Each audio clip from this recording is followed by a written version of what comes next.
This is the 2024 Acura MDX SH all-wheel drive. It has the technology package, and in today's Vehicle Visionary video, I'm going to give you the information to answer the question, do you get more than you expect with this particular model? Hey everybody, it's Tom from Vehicle Visionary. I hope you're having a great day. Today I'm at Orr Acura, so we can go over this model and tell you what all is here and see what you think as far as the, what I would call, plethora of features, a lot of features. In other words, we'll see what all is here as we work our way through the video. I do want to remind you, for those who don't watch my videos regularly, maybe you're not familiar with the Vehicle Visionary discount, only available here at Orr Acura as far as any Acura dealership goes. You come into the dealership and buy any brand new vehicle. It only applies to new, not used. You get $500 off. So just tell whoever you work with that you found out about the vehicle through one of my videos and you'll be good to go. Let's dig in and see what we can find out about this particular model. There is a link down in the description of the video so you can get the journey started to maybe buying this model or something else from Orr Acura. And starting here on the front end, you won't have any trouble seeing it all. Everything being LED, the multi-jewel LED headlights, the LED daytime running lights. Now you don't have fog lights here. I don't know if that's that big of a deal, but tell me what your thoughts are where that's concerned. Now, one thing I would like to see, I don't think it'd be that big of a deal to change, but you don't have active air curtains right here, just so you know. I know a lot of people are not necessarily concerned about that, but I'm just gonna show you what's here and a little bit of what isn't here. We will find chrome surround on the front grille, the diamond pentagon grille, that has a very unique look to it. Really gives this MDX an in-motion look, even when it's not in motion. And you can see that we have some sensors here on the front end. You're gonna have all sorts of great safety features, such as lane keeping assist, road departure mitigation, adaptive cruise control. You'll even have blind spot information system to help you out. As far as the side view mirrors go, turn signal indicators are built in. I know that's a plus for a lot of people, especially those of you who actually use your blinkers. Power adjustable side view mirrors, and we'll take a quick look here at the remote. Now, this being the base trim level, the SH all-wheel drive, what you won't find here is remote start. It is a proximity key. You do have the walk-away feature. All of that is here. And some people like it, some people don't. But it's here, so I might as well tell you about it. You already see it on the screen. The chrome surround here on the windows with the trim, as well as down here on the doors. Kind of an almost butter knife look to it, but it seems to fit well. If you don't like chrome, tell me what you would rather see in its place. I'm always curious to know about that.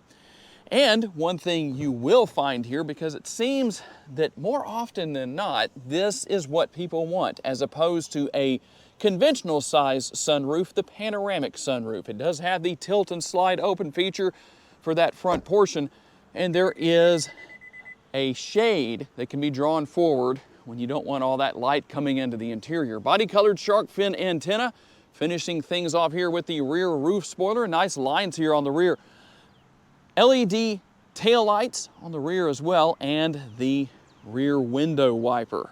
You know this model has all-wheel drive. What are the numbers for tire and wheel size? We're looking at 255 on our width, a 55 series sidewall wrapped around the 20-inch wheels. And real quick, a couple more points you need to know about with the side view mirrors. They are power folding. When you lock the interior, they are also heated. And for those who are anti-turbocharger, here is a great option for you. The 3.5 liter V6, this is the only engine option available here. It makes 290 horsepower, 267 pounds-feet of torque, and it's mated to a 10-speed automatic transmission. And what about gas mileage? 19 miles per gallon city, 25 highway, 21 combined.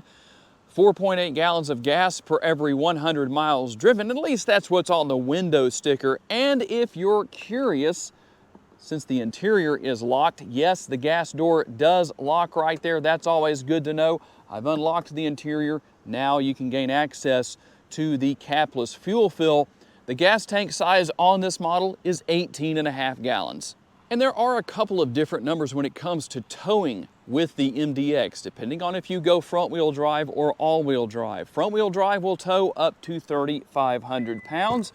All-wheel drive, as we have here, is going to tow up to 5,000 pounds. There is a spare tire located underneath the vehicle, so that's nice for peace of mind, and a little bit of additional storage space underneath. Now, I do have a little bit of a treat for you today. I'm going to try and start doing this in all of my future videos. I'm not going to give you the cargo capacity in cubic feet. I'm going to give it to you in inches because I think that's going to be a lot more usable for you. The width of the opening back here is going to be 43 inches, and then we're looking at 22 inches from right here where the door closes to the back of these seats when they're in their upright position, and then a height of 29 inches. You will gain an inch and go to 30 inches when you get into the interior, as the roof line does raise up just a little bit. And then if we measure from right here to the back of the middle row seats, that's going to increase to 49 inches. And last but not least, 82 inches is what we're going to have lengthwise when we lower the middle row of seats. I know a lot of you like to see everything lowered down so you can see how it looks when it's maximized. By the way, you can remove that middle seat in the middle row. You can store it back here or wherever, but you can move that out if you want to. There could be a lot of opportunities where that's very helpful. That can also be used as a pass-through if nobody is sitting back here in the rear seats, but you do have passengers in each seat right here.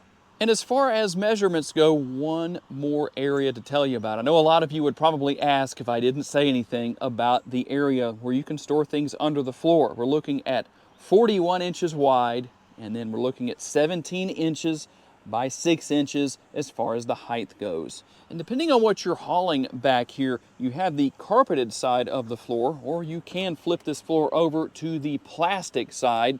Maybe there's something that can get this carpet dirty or stained, and you don't want that. Well, that's why you can flip this floor over. And let's take a look into the interior. Obviously, you have a black interior. You're going to have the privacy shades right here that can be put in place if your middle row passengers wish to do that, obviously on both doors. And when you first feel this armrest right here, that feels pretty firm. When I put my arm up there, it doesn't feel as firm as it might expect it to.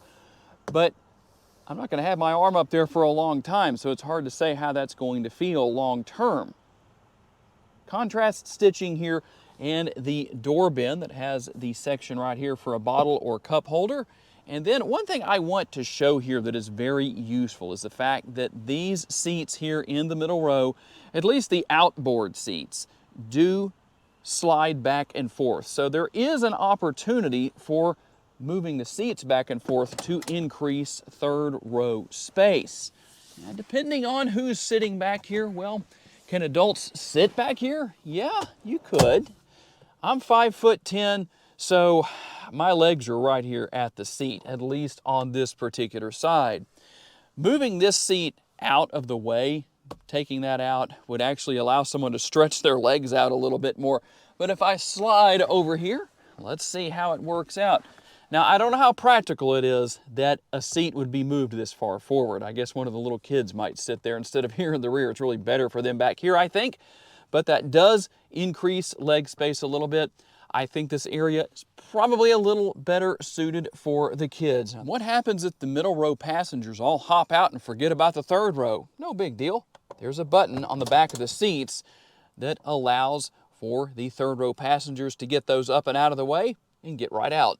And this middle seat in the middle row can fold down to be used for cup holders and a little bit of space here. Not really much of an armrest because it's just a little bit too low for that, in case you were curious.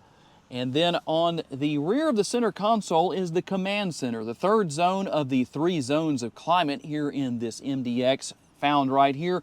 Everything can be controlled here, fan speed, temperature, all that good stuff.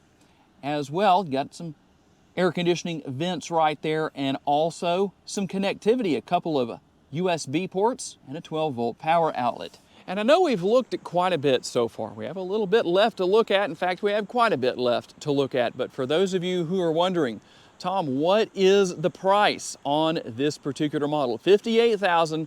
$545. Let's see what else you get for that price. Same basic setup here as far as the door panel goes that we saw in the rear with the rear doors, but a little more room here with the door bin, so more space there for the door bin snobs in your life that must have the largest door bin possible. Power adjustable seats for the driver and the passenger, both are heated, but something I can't say about every single vehicle. You have seat memory on the driver's side and also here on the passenger side. In fact, you have 3 different settings, as you can see right there. And another 12-volt power outlet to be found here on the side of the center console, so a couple of those within the interior. We'll hop on inside here and see what we have within the gloveless glove box. How many of you actually keep gloves in your glove box? I know I never have, but yet that's what it's called. And as far as USB options go, there are a couple more right here. You can see the push button shifter. Now that gets a mixture of reactions. Some people like it, some people don't. And tell me down in the comments section, is there too much gloss black in this area? It is an area that's going to see a lot of use. So the potential for fingerprints is definitely there. You do have the trackpad here for managing the infotainment screen. It's not a touch screen. A lot of people complain about that, but I've had a lot of other people who will also come along and say it's not a big deal. Once you get used to it, no problem, no big deal at all. Some people are coming from vehicles that don't have this kind of technology at all, so they're not even used to having a touch screen. And if you're wondering why it's not a touch screen, well, it's because it's so far away from the driver. So that is the reason why. You'll also find something that's a little more old-fashioned right here, the control for turning the radio on and off and the volume control. Wireless charging right here as far as the wireless charging pad. And if you're wondering what this is, that has to do with your trackpad right here. You can just rest your hand there. That's what it's for, and just makes it easier to operate. Cup holders right here. Don't need to tell you too much about that. You know what those are. And another 12-volt power outlet, another USB port, and some space within the center console.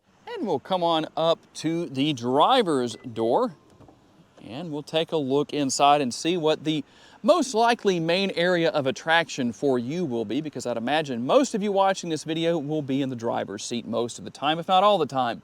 Obviously, everything you expect to see here. Seat memory, I told you that was there earlier. The controls for the windows, your power folding, power adjustable heated side view mirrors, and you can open and close the power tailgate back there. But you have a power adjustable, tilt and telescopically adjustable steering wheel. So that's good to know. Some of you may or may not have known about that.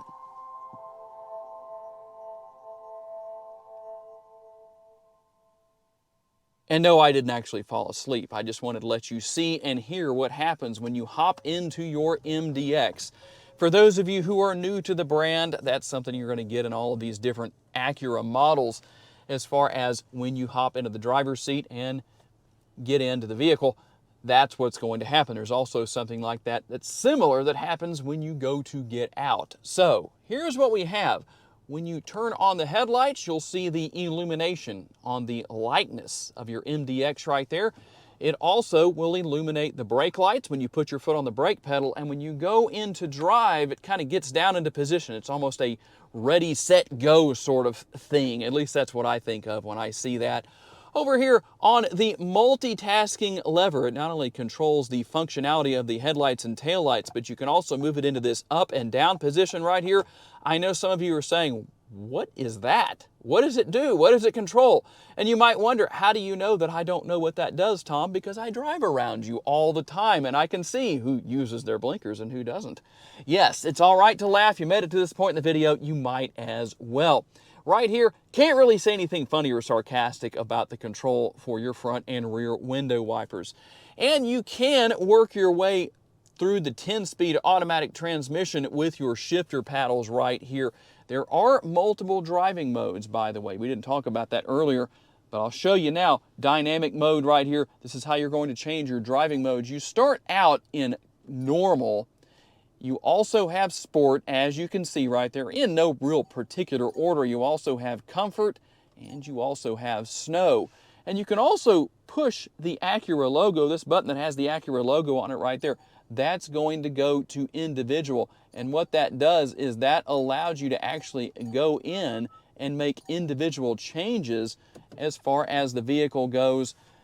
You don't have to have everything in the same driving mode is what it amounts to. And we do have our steering wheel mounted controls here. Just give you a quick look right there. You know what all is there, I'm pretty sure. And you will also find your dual zone climate control here as well. Here is the control for your heated seats right here. 3 different stages. And let's talk a little bit about this screen, the infotainment screen that is not a touch screen, but it does have built-in navigation. Now that's not your only option. You also have Apple CarPlay and Android Auto. They're grayed out right here because nothing is paired, but you can see what is there as far as that goes. So if you want to use something other than the built-in navigation here, well, you can. Quite a few different features to go through as far as what's on the screen right here. Pretty easy to deal with. Like I said earlier, for some people, they won't even know the difference because they're stepping into a vehicle that they're stepping out of a vehicle, I should say, that hasn't had this type of technology, so not a big deal. And you do have your multi-view rear view camera, and over here you can see that you have your parking sensor. See if I can give you a better up-close look on what is there. And as I mentioned earlier, just as you have the animated graphics and a little bit of music that plays when you get in, the same thing happens when you get out, except you can see your MDX driving away, kind of saying goodbye to you until the next drive. All right, let's get out on the road for a quick test drive. One thing about this model with the all-wheel drive, the SH, or what is really called special handling all-wheel drive, is that it's really great in all situations. Even if you're just driving down the road and it's completely dry outside, but if the pavement's wet, or maybe you're dealing with some snow, or here in northwest Louisiana, you still have to be ultra careful, but it'd be easier to deal with the ice. That's typically what we wind up with when it snows. Eventually, we end up with solid ice. With the snow mode and driving carefully and having SH all-wheel drive, well, you would find yourself doing a lot better than most, that's for sure. So it's a very helpful thing to have in all driving situations. And if you happen to find yourself on a gravel or dirt road, mud, something like that, you're still going to be able to get down. It's not that this is a Jeep or anything like that, but it does have the ability to do a little light off-roading. If you live in an area that maybe has a really steep grade to it, getting into your driveway or something along those lines, well, that's also beneficial. And a driving mode for literally every single situation. Now, one thing I do want to mention here, I touched on this a little bit earlier. Let's talk a little bit about technology. I know a lot of people are saying, give us a touchscreen for the MDX. We may see that at some point down the road, obviously not for 2024. But whether you're a fan of the fact that this is not a touchscreen or not, I can say this. It's very easy to deal with, easy to use. I think once you use it for a little while, it's probably not too difficult to deal with. Now, I would be curious to know what those of you have to say who own an MDX. What was it like to get used to that? What do you think now? So one way or another, it's always interesting to hear from you owners out there and see what you think or what you have to say about your vehicle and what you can share beyond what I can experience, because I'm only going to be here for so long, driving for so long, and so that makes a difference. And overall, one thing I like here is that this model does have pretty good handling for what it is, and while it's not the Type S, it still handles very well. And at the same time, a lot of the time when you have a vehicle that has good handling characteristics, you sacrifice ride quality. Not so much here. Now, I can only speak from the front seat because I haven't ridden in the second or third row in an MDX. But as far as sitting here in the driver's seat, it seems very comfortable to me based on the experience I've had on the roads I've driven on, not only here on this test drive, but others over the course of time as well. Plenty of space for driver and passengers. And I told you about the space as far as what you have with your cargo capacity. Tell me what you think about that. I'm curious to know. Would you rather see more videos where I tell you what the cargo capacity is in inches compared to cubic feet. I know that's probably a lot more relatable for most people. But overall, a very well-rounded vehicle, easy to learn technology, easy to access everything that's here. A pretty solid vehicle, that's for sure. So tell me what you think about the 2024 Acura MDX SH all-wheel drive with the technology package. Do you get more features than you expect? Tell me what you think down in the comments section, and don't forget about the Vehicle Visionary discount here at Orr Acura if you come in to buy any new vehicle at the dealership. I do want to say a special thanks to my friends here at the dealership for loaning me this MDX for the day, and a special thanks to each and every one of you for being kind enough to give me the opportunity to give you a vision for your next vehicle. If you enjoyed this video, please be sure to hit the like button. That helps me out a lot. If you haven't subscribed to the Vehicle Visionary YouTube channel just yet, please consider doing so. That way you don't miss any future videos. And if you would like to learn about additional vehicles you may wish to consider purchasing, check out the video that's on the screen right now, and I will see you there.